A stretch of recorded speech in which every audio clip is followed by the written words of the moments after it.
Hello and welcome to Master Edison Format. This is a channel for you to get better at Edison. Today we have kind of a very interesting replay between Lightsworn and Zombie. And this is a Diva Zombie. It's quite spicy. You see Dark Bribe already, like the main deck Last Tornado, so very cool. Two really, good high rated players, Toby Moon and C. And you see in this game, like both players play quite well.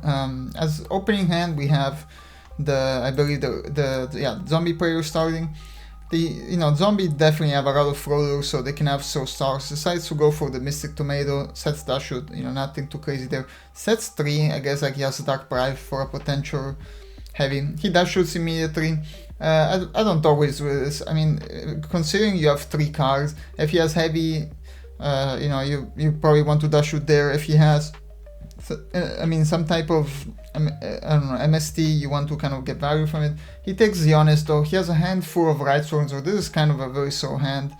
So yeah, gets to take the Honest, has Garna, doesn't have any Lumina. Lyra is quite good here though, like that Lyra here is kind of perfect. I don't know if I agree with taking the Honest, simply because like you don't really mind your stuff getting popped, and this thing, yeah, he played it well. He doesn't even attack into this, doesn't give him any value, just makes him basically, it just makes his traps useless. And this is just, I mean, you have to attack it, like you can't just let this mill for free, so now you kind of, the jig is up.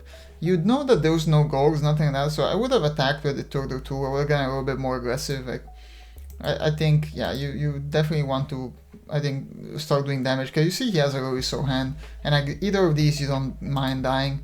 Instead now, yeah, I guess like top deck the Hunter. Hunter gets to pop the Tomato if he mills, if he doesn't roll 1 or 6. I definitely ran into this before where opponent basically hit a 106 and would have been dead to the Hunter.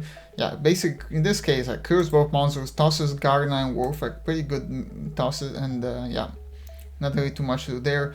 Sets a Goblin Zombie, sets a Torrential. I mean, here this Hunter is kind of like honing the field on its own.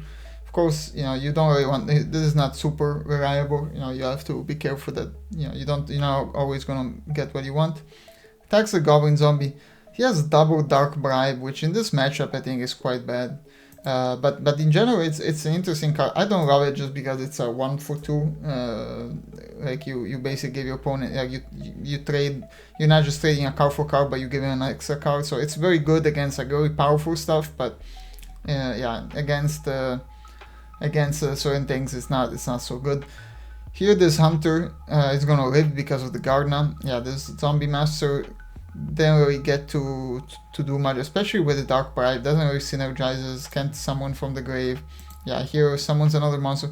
Surprised he doesn't use the Hunter first or use the Raikou first. I think this is a mistake. I think you want to Raikou first and then after do all this, because now you didn't even get to mill.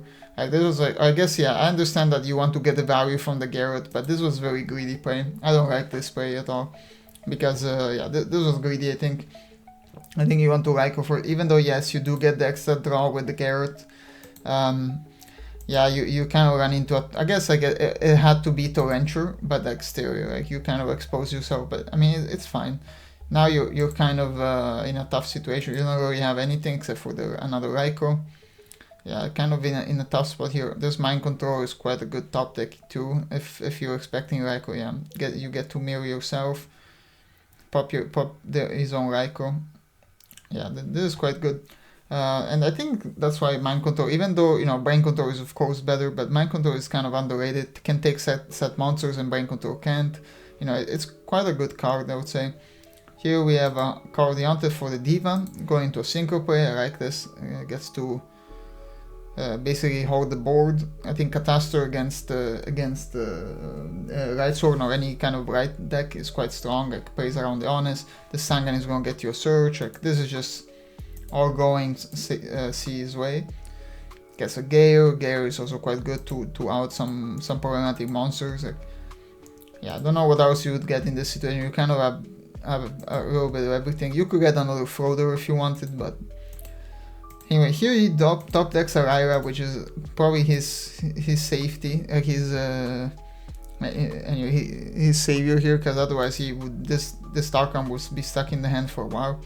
Now, interesting to see, I think he has, yes, exactly 3 darks, so also kind of mirrored kind of perfectly. You know, of course, he's playing in this also Mirror Force, which I don't love playing Mirror Force in Lightsworn in general. I think you're better off with like a threatening roll if you really want to play traps, or even just a treacherous just for single tap.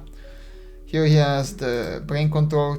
It's gonna take this this Ryran, gonna summon the Gale, gonna have the Lumina, going to Armor Master. Let's see if he plays around on it. He does. I think even though you see one in the grave, it wasn't gonna be game anyway. So I think you want to still play around honest. So yeah, that happens. And now, yeah, time to drop this giant Dark Arm Dragon. Yeah, this is gonna start popping. So I think you want to go for monster for. I don't think you're playing around my body as a shield. I think, yeah, you want to pop both monsters before they have a chance to you know, use bottom. Well, you can pop one monster before they can use bottomless. And yeah, you just, you know, what an insane top deck, just like turn the game around on its own. Top deck Goblin Zombie, which is not terrible here, it's gonna throw it. He keeps top decking terrible stuff in this situation. Yeah, if he had a monster or something that mirrored, that would, like Trooper would be insane here. Searches a Spirit Reaper, yeah, this is, and top decks a Kaios, which, yeah, this is not exactly what you want. I think you do know that it's a Spirit Reaper, but you still summon this to mirror, and then yeah, mirrors 3, no darks, unfortunately. Yeah, otherwise this would have been game already. Tributes for Kaios, yeah, Kaios is just insane here. Again, can attack, still no, can't drop the ghost. Yeah, this is kind of a tough situation. Top decks the Judgment though. Judgment Dragon is quite good, with only one problem. This is kind of a crazy ending, because he doesn't have 1000 life points, so he can't use the effect. He has to attack, and yeah, just hits by the Mirror Force. Quite unfortunate. Yeah, not really too much else you could do there, honestly.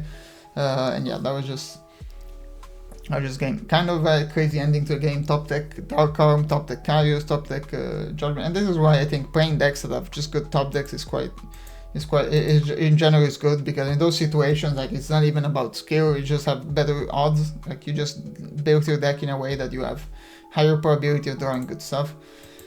So here we have this Mind Control again, gonna steal this Raikou, which is gonna be very good. Gets to mirror himself. I don't know if I love. I guess you could have gone into a Synchro play. I think this is better probably. This Kaiko also plays around the Crow in hand. Unfortunately, the Trooper is gonna absolutely, like, just destroy this Kaiko. Like, yeah, Trooper, insane card, just insane card. Plays around bottom is basically, you don't want to mirror for it, you don't want to torrential it.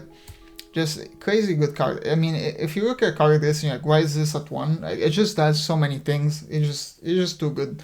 Yeah, so this Trooper basically kills the Kaiko, which didn't really get much value. That's why I was kind of suggesting holding it, because he could have even summoned a Garrett or something. And basically, there's a lot of monsters in Lightsworn that could have attacked over. A Jane could have attacked over. You know, you do have the answer for Jane and Garrett, but you don't have one for the Trooper, which, you know, I guess, like, it's at 1. You're not going to play around that, but anyway, here starts mirroring, draws another recharge. This is exactly where you want to be with Lightsworn. Yeah, the recharge again. Sends the Raikou. Interesting not sending the Garrett, but I guess, like, the Garrett can attack over. The Raikou is kind of slow. But you know, given this hand, I think the Raikou would have been better. Very interesting that he doesn't trap over here. He decides to bottomless. I think that's a mistake.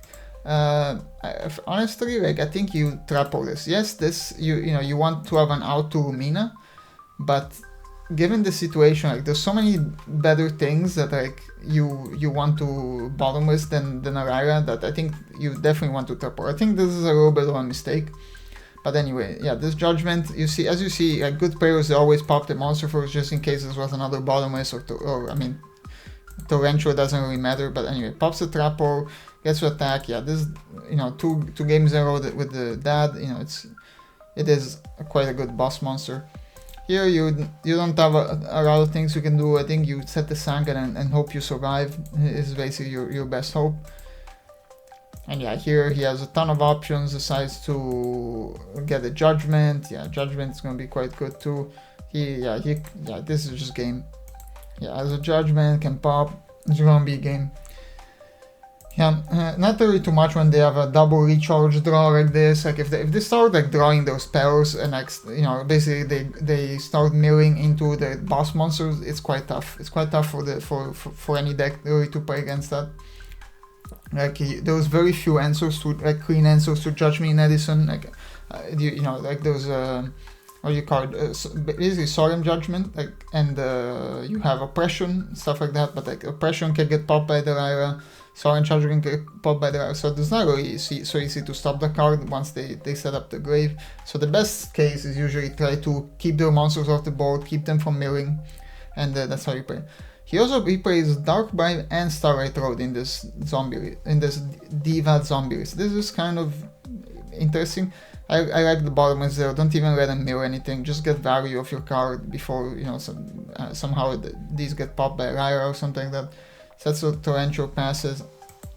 He's sitting on this Reaper. Honestly, I would have liked to see an attack there with the Reaper, because yes, he does have Tragoedia, he does have gold, he has a ton of things. But I think taking a card out can be quite good. Like it's just a clear -1, and Tragoedia and goals are at 1. I think I would have liked, even though you take some damage, all that is true, but I would have liked to see an attack there, get a little bit of value of your Reaper. And the kind of that, I think that's one of the reasons to bottom is the Jane there, because that way you get a free attack. You see that Zombie Player's hand is not great here. He has double Crow. The brain control can be good. The crows can come in, but like early in the game, it's kind of they don't really do much. Here you decide to Torrenture. I would have waited to see if he went into a Goyo, honestly. Yes, you do give him an extra monster for a potential pot of avarice, but if he goes into a Brionac and he decides to use priority, that's when you Torrenture then. I think that would have been, or instead of Torrenture, you see what he does with the Brionac. Like I would, and maybe he tries to go into Reverie. I think you just give him more of an opportunity to make a mistake. On top of that, like now he can summon, potentially his Cow Sorcerer or something like that. So I don't love that. Draws the Diva. I don't know why you don't go for I guess he's not playing the level 3 monster. Here there's a set Gardener. Yeah, I think a little bit, like that Torrential was a little bit fast, honestly, but I'm not saying like it's necessarily bad. Like you can, I think it's better to wait, because if they use the Goyo, you make them use their only Goyo, and if they're going to Brio, you make them pitch a card, which I know you don't always love to see it, but yeah, I think that's correct. Here we have a Lyra, and here again, I don't know if I really agree with this play. You have basically three cards that don't do anything except against a Lyra except for the Judgment. You don't want to solemn this. You don't want to. Like you kind of have to take the -1, I guess here. I would argue that maybe Solemn would be better, just because you avoid the mirror. First of all, it's true that if actually no Solemn, you would be dead, because that would give him the 4th Lightsworn in grave, and so that you would just, I guess you would be dead if he didn't use. You would almost be dead, but the point is that this is gonna get to pop most likely a Starlight Road or Mirror Force, which you wanted to keep, and then you're gonna have to Judgment the dragon anyway. So that's kind of the thing where I think Judgmenting here would have made sense. Now you use your Mirror Force, which it's you don't love. I tend to side out. Well, for sure I side out of Deep Prison. I keep Mirror Force in, but I tend to side out of all the battle traps against, or almost all the battle traps against Lightsworn, because there's Lyra, there's a Judgment Dragon, they can go into Black Crows, they can go into Stardust. Yeah. So here he crows the Plague Spreader, which is good. Now you kind of have in this situation where you have a very responsive hand, but you don't have a ton of ways to push your own game plan. But it's kind of a tough spot. Take some damage with the Gardener. Lyra gets to mill 3, mills a Wolf, which is quite good. I think he doesn't crow this, he lets him have the Wolf. See how he changes the in game 2 to the Stretchers, because Mirror Force is not great against zombies. Like a lot of these traps in general, a lot of the traps are not great. Oppression is good, of course, but yeah. Summons the Diva, no effect. He drew the other Diva. I guess he's only playing 2, he's not playing the other monster, so gets to summon this. This is gonna start doing a ton of damage though. So starts doing, this becomes a 24, that starts doing, I think this should be 300 more, yeah. I hope he didn't miss it, he takes 300 more, no?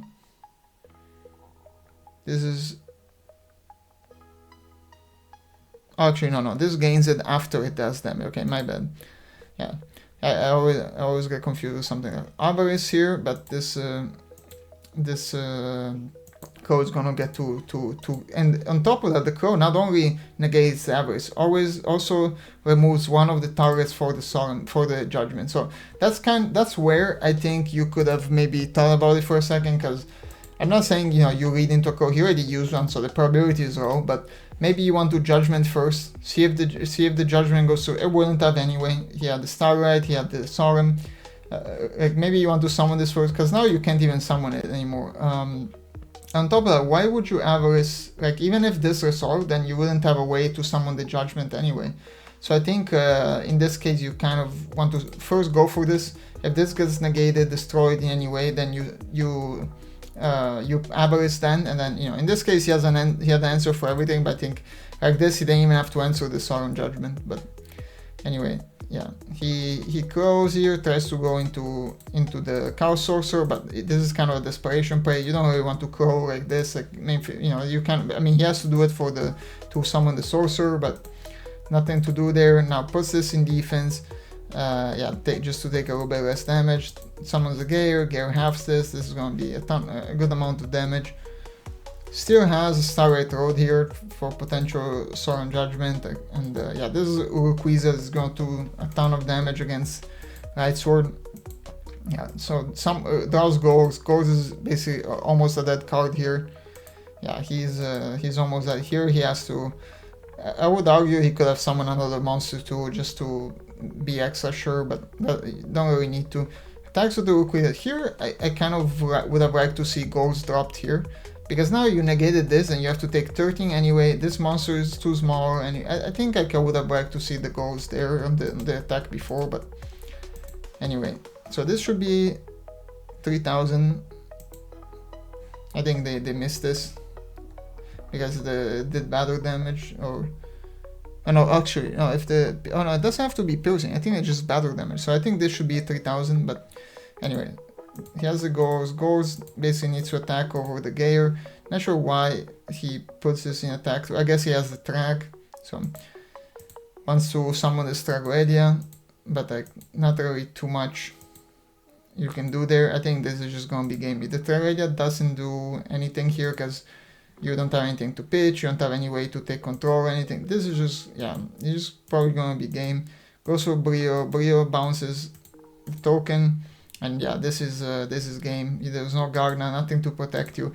And I think here's where like he probably didn't play this optimally. I know he's probably playing around some stuff. Like again, I don't really, I don't know really like what his thought process was, and there was some reason why he went for Avarice first. I think he correctly probably assumed there was going to be a Sorum or a Starlight set, and then want to go for the JD, but still, I think you go for it, otherwise this is just going to sit in hand. I think we see this pattern a lot of times, and I've made this mistake before many times too. Like players don't go for like the big monsters to play around back or to find a better spot. But in a lot of these games, there's not going to be a better spot. You kind of have to go for it. This happens a lot with Dark-Armed Dragon. When you have 3 darks, even though your opponent might have bottomless, even though your opponent might have an answer, you want to go for it before you mirror or more darks get sent to the grave, and then you can never summon it. So it's kind of that situation also with the JD. Before he used part of Avarice, he should have just summoned it and gone for it. If you can kind of smell out the Starlight and Sorum, maybe you can, if he doesn't Sorum, you can attack first, then use the effect. But at the end of the day, you kind of, you're going to use the effect, you're going to hit by Stardust, you're going to lose that way anyway, but then you can Avarice and you have more information, and on top of that, you can put your Judgment Dragon back, maybe you can draw it. Like, I think overall, like, this could have been played a little bit better, but both played by both players, really tough match, really cool to see Diva Zombie win, and against this like Lightsworn, Twilight Zone deck. Yeah, I like the version with Treasures much better. I would say the Deep Prison, I think, against Lightsworn is not a card you really want. it can come up, but this basically is terrible into the Judgment, it's terrible into the Dark Arm Dragon, it's terrible into Lyra, and so overall I think there's a lot of spots where this card doesn't come up. I think in terms of battle trap, you probably just want to keep the Mirror Force. The crows are great, and yeah. I hope you guys enjoyed this video. I think I want to do more of these types of like dual breakdowns, like kind of giving more context to the plays and giving some analysis. If you want to get better Edison, subscribe to our channel, and I'll catch you in the next one.